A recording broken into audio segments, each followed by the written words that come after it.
विश्व न्यूज 24/7 का हर दर्शकों को सदर प्रणाम जोहर सलाम। दर्शक, मुमकिन है तृणमूल कांग्रेस की बागी सांसदों को नए रास्ते पर एक ठिकाना मिल गया हो, लेकिन ये ठिकाना पश्चिम बंगाल में बनाए गए होल्डिंग सेंटर जैसा ही लगता है। दर्शक, त्रिपुरा की गुमनाम सी रजिस्टर्ड लेकिन और गैर मान्यता प्राप्त पार्टी एनसीपीआई यानी nationalist citizens party of India की कुछ कानूनी पेचीदगियों से बचने के लिए ही इस्तेमाल इसको किया गया है। करीब करीब वैसे ही जैसे कारोबार में सेल कंपनियों का मदद ली जाती है।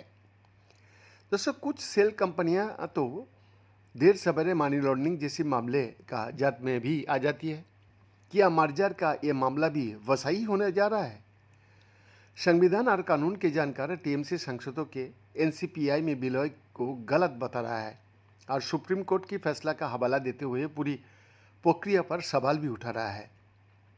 ऐसे में सवाल सिर्फ अभिषेक मनु सिंह भी ही नहीं उठा रहा है, बल्कि लोकसभा के महासचिव रह चुके पीडीटी आचार्यों की राय भी कुछ वैसे ही है।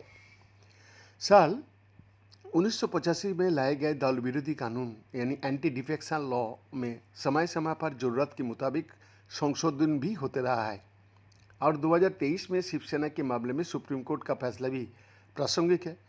लेकिन 2026 की कवायद में जिस तरीके से कानूनी खामियों का इस्तेमाल करने की कोशिश हुई है, अब तो नए प्रावधान भी जरूरी लगने लगा है।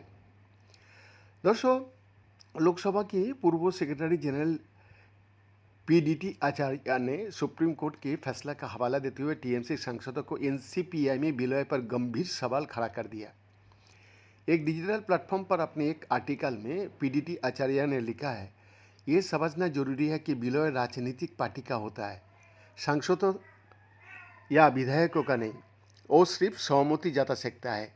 जहां तृणमूल कांग्रेस का वो सांसद और विधायक जिन्होंने पाला बदलने की तैयारी कर रखी है, उन्हें 2004 का डॉक्टर महाचंद्र प्रसाद सिंह बनाम बिहार विधान परिषद की सभापति केस और सुभाष देसाई केस में सुप्रीम कोर्ट का टिप्पणियां पढ़नी चाहिए।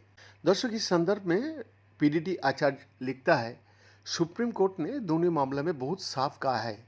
10वीं अनुसूची के पैरा 4 के तहत अयोग्यता से छूट पाने के लिए मूल राजनीतिक दल का किसी अन्य दल में विलय होना आवश्यक है।